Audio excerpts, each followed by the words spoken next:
We are with William Bietsch, from the play. Corazón, Cicatrizado. Will, how do you feel like we're about to roll the play in 3 days, and it was 3 years of it, more or less, like, for starting and the planning, all of the play. It feels really heavy. It feels like we have something to prove because we've had so many challenges along the way that it feels like the stakes are very high. So excited but nervous. I see moments that look incredible.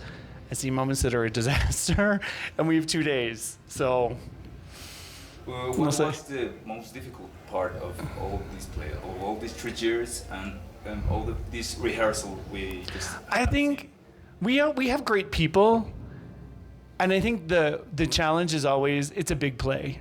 It's a big play. It should probably be with 3 times the budget, with twice the amount of time, and we do it with a very small budget and in less time. So the actors are really pushed and challenged. We have learned some things that have made it better, which is great. And then we've also discovered some things that we won't have time to fix. And it's a reboot about 3 years ago, and it's based on a documentary. Sort of. So we have a documentary based on the making of it. So we started in 2021 during the pandemic. We did a live stream to Chicago and the audience here during the pandemic.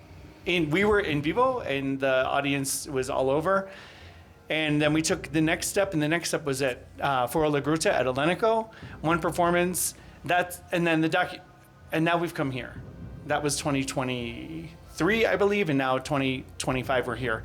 But in the documentary, which is out and it's in film festivals, it shows all 3 chapters, like the chapter of the pandemic, the chapter of, we were at Foro Lenin during the pandemic, also for a preview of Act 1 with a live audience. It was awesome.